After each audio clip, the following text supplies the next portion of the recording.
Ye Oyo, secrétaire général ya groupement pour l'émergence du Congo Thierry Betu Achitu Kabusha la Bwamba, Oyo azalaki mandaté awa na Lubumbashi et pa ya autorité morale ya JEC Martine Bukasantumba pour na kokutana na ba candidat député provinciaux Oyo parti politique JEC est aligné na province ya Katanga. Sima ya accueil na ye na aéroport ya Luano, pe sima ya installation na ye, secrétaire général Thierry Betu a kumbelaki mobange na réunion awa na salle ya Jekamine pa iwapi ba cadre na ba candidat député provinciaux à JEC bazalaki. Ayebisaki bango message ya autorité morale ya parti oyo alobaki que asa la sélection moko ya kitoko na ko tenir compte na parité donc 50-50 pambate devise ya parti na bango ezali kosala politique ndenge mosusu. Réunion esili direction avenue Kimbangu na Lubumbashi mingi penza na bureau ya Seni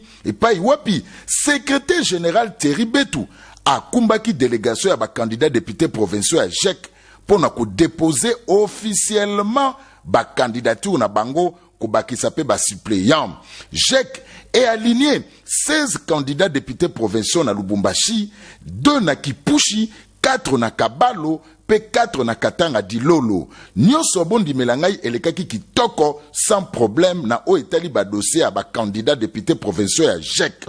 Pona bino bokanga pe boyeba que JEC eza bongo représenté na République démocratique du Congo mobimba pe ko participer avec un pacte na idéologie na ba élection nyonso sauf na présidentielle na JEC ya Martine Bukasa lokola autorité morale match ya ki tak